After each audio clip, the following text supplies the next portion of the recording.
ఏంటి నెక్లెస్ పోయిందా? అవును సార్, మీకు 50,000 తెచ్చివ్వాలని ఎంతో ప్రయత్నం చేశాను సార్. ప్రావిడెంట్ ఫండ్లోని 10,000 వచ్చింది, ఇంట్లో సామాన్లు అమ్మితే 10,000 వచ్చింది. మిగతా 30,000 ఎక్కడి నుంచి సంపాదించాలో నాకు అర్థం కావట్లేదు సార్.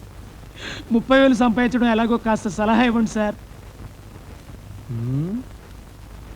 నువ్వు ఉంటున్న ఇల్లు అద్దె sir. TV 60 sir. Radio 60 sir. మంచాలు 60 సార్. దిళ్ళు 60 సార్. దుప్పట్లు 60 సార్. మీ ఆవిడ 60 సార్. సొంతం సార్. దాన్ని అమ్మి వేలం వేసి. ఏమండి, తాళి కట్టిన భార్యను వేలం వేయడం న్యాయమా అండి? ఏ నా పరువు ప్రతిష్టలు నువ్వు బజార్లో వేయడం న్యాయమా? ఏమండి, వద్దండి, భార్యను వేలం వేయడం లోకల్లో ఎక్కడ లేదండి. ఎందుకు లేదండి? హరిశ్చంద్రుడు చంద్రమతిని వేలం వేయలేదు, అలాగే నిన్ను వేలం వేస్తున్నాను. దేవుడు పాట 20,000 20,000 21,000 తెల్లగడ్డ పైన పాట 21,000 21,000 నా పాట 22,000 బట్టతల ఆయన పాట 22,000 ఒకటోసారి 32,000 నా పాట 32,000. పోస్ట్ మ్యాన్ గారి పాట 32,000 ఒకటోసారి రెండోసారి మూడోసారి పాట కొట్టేశాం. ఏమండి పోస్ట్ మ్యాన్ గారు 32,000 నాకు ఇచ్చేసి మా ఆవిడని తీసుకుపండి. ఈ బండ మీద నన్ను లాక్కెళ్తున్నాడండి. నేను రాను, నన్ను వదిలు. 32,000 పెట్టిన ఏలం పట్ల పడినానే. ఏమండి, వద్దండి, నన్ను వేలం వేయొద్దండి, వద్దండి. ఏమిటి ఏమైంది? ఏమండి, ఇంకెప్పుడు ఎవరింట్లో నుంచి ఏ వస్తువులు తీసుకురానండి. కావాలంటే చల్లగారింట్లో జన్మంతా పాచి పని వంట పని చేసేనా ఆ బాకీ తీరుస్తానండి. నాకు బుద్ధి వచ్చిందండి, నన్ను క్షమించండి, నేను ఇంకెప్పుడు చేయనండి. నీకు బుద్ధి రావడం కోసమే ఆ నెక్లెస్ ఖరీదు 50,000 అని చెప్పాను. దాని ఖరీదు 200. అది బంగారం కాదు, చిలకలపూడి సరుకు. నిజంగానా? అవును జాంగ్రీసు. చూడు మేడం జాంగ్రీ, ఎరువు సొమ్ము కాకినాడ కాజాలంటిది. దాన్ని ఎలా తీసుకున్నామో అలాగే నోట్లో వేసుకుని గబుక్కుని మింగేయాలి. విరవాలని చూసావనుకో గుడ్డలు ఖరాబ్ అయిపోతాయి. ఎరువు సొమ్ము కూడా అలాంటిదే. ఇక మీదట బుద్ధిగా ఉంది. సార్, పెళ్ళైనప్పటి నుంచి నేను చేయలేని పని ఒక్క డైలాగ్తో చేశారు సార్. వాసన అదిరిపోతుంది. ఈ రోజు పట్టుపట్టాల్సిందే. అంతగా అన్నయ్య, ఎక్సర్సైజ్ చేసి మరీ ఆకలి పెంచుతున్నాను. ప్రొద్దున నుంచి పచ్చ మంచినీళ్ళు కూడా ముట్టలేదు. రే సొంటే, లరా ఏంటి రారా. రే పాపం వాడిని కూడా పోంచమందావా? అలాగే అన్నయ్య. ఏంటి ఏంట్రా ఈ మధ్య కనపడటం మానేసావు? ఇతరా అక్కడి నుంచి నన్ను పిలిచింది. అసలు నేను అర్జెంట్ పని తెలుస్తుంటే నీకు అంతర్చడి పని ఏంట్రా? మీలాగా నాకేం పని పాట లేదనుకుంటున్నారా? ఇలా చెట్టు కింద గుర్తు సొల్లు కబుర్లు చెప్పుకోవడానికి. టూరింగ్ టాకీస్ లో టైటానిక్ ఇంగ్లీష్ పిక్చర్ వచ్చింది, చూడ్డానికి వెళ్తున్నాను. అనవసరంగా నా టైం అంతా వేస్ట్ చేశారు. అసలు మీరు టైటానిక్ సినిమా గురించి విన్నారా? వెళ్ళలేదురా. వినాలయ్యా. ఊరికే ఎప్పుడు చూసినా గులేబా కావాలి కదా, ప్రమిళార్జున యుద్ధం సినిమాలు చూడటం కాదు. నాలాగా ఇంగ్లీష్ సినిమాలు చూసి జనరల్ నాలెడ్జ్ ఇంప్రూవ్ చేసుకోవాలయ్యా. వస్తా. సినిమా చూసి కచ్చెత్తాలే. అనయ్య, వదిన వంటలు అద్దరు కొట్టేసింది. కోడి జాయింట్, చేపల పులుసు, మటన్ కుర్మా, కోడి గుడ్లు, చికెన్ బిర్యానీ, మసాలా బాగా దట్టించుంటారే. అవన్నీ నీకెందుకురా? ఏదో ఇంగ్లీష్ సినిమాకి వెళ్ళాలను. ఏ ఇంగ్లీష్ సినిమా అన్నా? పెద్ద ఇంగ్లీష్ సినిమా. మన ఆదు సుబ్బారావు గారు తెలుగులో మూగమరుతులను ఎప్పుడో తీశారు. దాన్ని తిరిగేసి టైటానిక్ అని తీశారు. కాకపోతే అందులో గోదావరి, ఇందులో సముద్రం, అందులో పడవ, ఇందులో ఓడ, అంతే. మరేదో జనరల్ నాలెడ్జ్ ఇంప్రూవ్మెంట్ అన్నా? అబ్బే, అది లేని వాళ్ళకు, మరలాంటి వాళ్ళకి ఎందుకు? అంతేనంటావా? భోజనం రెడీ, రండి. వస్తున్నాడు వదరా.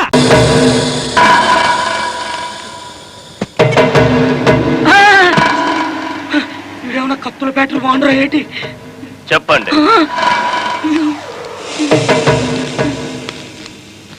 నమస్కారం గుడివాడ రౌడీ గారు. అచ్చు తప్పు. మన ఇంటి పేరు గుడివాడ, మన అసలు పేరు రాయుడు. నోరు తిరగని వెధవలు గుడివాడ రాయుడు అనబోయి గుడివాడ రౌడీ అంటున్నారు. సారీ గుడివాడ రాయుడు గారు. విషయం ఏమిటో చెప్పండి.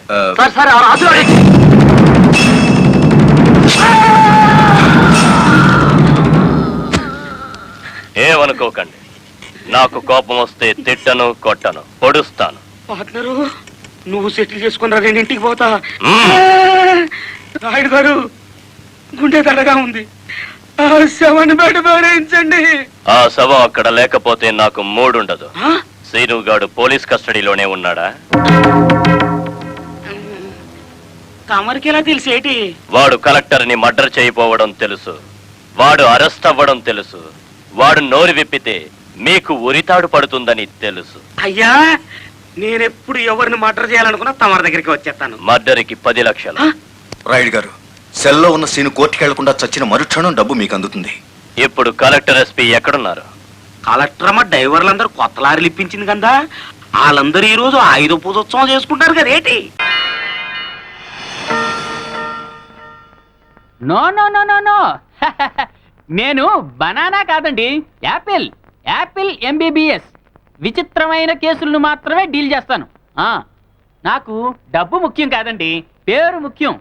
నేను 24 అవర్స్ తిరుగాడే ఏటీఎంని, అంటే 24 అవర్స్ అవైలబుల్ అయ్యే ఎనీ టైం మెడికల్ ప్రాక్టీషనర్ని. మీరు ఎప్పుడైనా టచ్ చేయొచ్చండి. ఓకే. నమస్కారం డాక్టర్ గారు. మీరు ఇందాక ఫోన్ చేస్తే రమ్మన్నారు. ఓ భూషణం గారా, రండి కూర్చోండి. బయట కూర్చుంటాను. పర్వాలేదు, వీళ్ళు మన పేషెంట్లే, కూర్చోండి. ఎలా ఉందమ్మా మీ వారికి? మీ దయ వల్ల మా వారు కొంచెం లైన్లోకి వస్తున్నారండి. అక్క అక్క, బావగారు బాగున్నారే? అదేంటి అక్క అంటాడు? ఇప్పుడు నయమండి, ఇంతకు ముందు అమ్మ అనేవారు. చూసారా, నా ట్రీట్మెంట్ తో అమ్మ స్టేజ్ నుంచి అక్క స్టేజ్కి తీసుకొచ్చాను. ఈయనకి రిలేషన్ క్యాంటర్లు అనే విచిత్రమైన జబ్బు ఉంది. ఈ జబ్బు ఉన్న వాళ్ళకి మనుషులు తెలుసు, వరుసలు మర్చిపోతారు. అడ్రస్లు తెలుసు, దారులు మర్చిపోతారు. సంతకం తెలుసు, చదవడం మర్చిపోతారు. పేపర్ మీద సంతకం చేయడానికి ఏమో చిరాకు పడతారు, చెక్ బుక్ మీద సంతకం చేయడానికి సరదా పడతారు. అందుకేగా ఈయంతో ఉంటున్నాను. చెల్లి రావే. అక్కడి నుంచి చెల్లెలికి వచ్చింది. చూసారా, ట్రీట్మెంట్ లో గుణం కనిపిస్తుంది. మీరు ఈ మందులే కంటిన్యూ చేస్తే మీ ఆవిడగా గుర్తొచ్చేస్తుంది. వెళ్తామండి. అలాగే. మీ ప్రాబ్లం ఏంటి సార్? ప్రాబ్లం నాకు కాదు, మా అమ్మగారికి. మీ అమ్మగారికి ఏంటో ప్రాబ్లం? నిద్దట్లో నడుస్తుందండి. నడవరుగా. డోంట్ వరీ, తగ్గించేస్తాను. ఎప్పటి నుంచి ఉంది ప్రాబ్లం? 30 సంవత్సరాల నుంచి. అబ్బో, ముదిరిపోయి ఉంటుందే. తగ్గదంటారా? తప్పకుండా తగ్గించేస్తాను. ఇంతకీ మీ అమ్మగారు మీకంటే ఎన్నేళ్ళు చిన్న? మా అమ్మగారు నాకంటే చిన్న ఏమిటండి? కంగారు పడద్దు, మీ కండిషన్ టెస్ట్ చేస్తున్నా. నాకు మీ కండిషన్ మీదే డౌట్ గా ఉంది. అయినా ఏ పుట్టలో ఏ బాగుందో. అమ్మకు ట్రీట్మెంట్ చేయండి చూద్దాం. ఏంటో అంటున్నట్టున్నారు? అబ్బే ఏం లేదు. నేను డబ్బు కంటే పేరు కోసం ఎదురు చూసే మనిషిని. మీ అమ్మగారు నిద్ర జబ్బు తగ్గిస్తే నా కంట్రీ లెవెల్లో పేరు వస్తుంది. కాకపోతే నేను మీ ఇంట్లో ఉండి ఆవిడ అబ్జర్వ్ చేయాలి. నా స్టైల్లో ఇన్వెస్టిగేటివ్ ట్రీట్మెంట్ చేయాలి. ఇన్వెస్టిగేటివ్ ట్రీట్మెంటా? ఎస్. పేషెంట్ కి నేను డాక్టర్ అన్న విషయం అస్సలు తెలియకూడదు. తెలిస్తే వాళ్ళు ఫ్రీగా ఉండరు. అప్పుడు నేను నా ఇన్వెస్టిగేటివ్ ట్రీట్మెంట్ అస్సలు చేయలేను. ఓహో సరే, తెలియకుండా జాగ్రత్త పడదాం. బయలుదేరదామా? కాళ్ళు కీళ్ళు విరగొట్టుకునేవాడు ఈ రోజే జాయిన్ అయ్యాడు. అతను ఎక్కడ? మూతి పగలగొట్టుకునేవాడు అండి. అవును, అయితే ఈ రూమేనండి.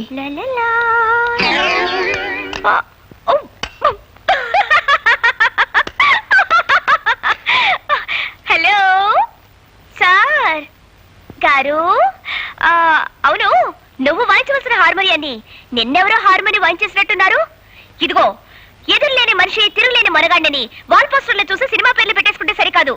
ఛాలెంజ్ లో ఉన్న సత్తా చేతల్లో ఉండాలి. ఒక్కసారి సరదాగా నిన్ను అలా అలా సరిగమలు పలికించరా? నువ్వా? వాడికి వెన్నెముక విరిచేసి మోచపులు తప్పించేస్తాని పెద్ద గొప్పలు చెప్పి వెళ్ళు. నీ ఎముకలు మొత్తం చిట్టు చిట్టుగా విరగొట్టుకొచ్చావా? హార్మోనియం పెట్టుకోవడం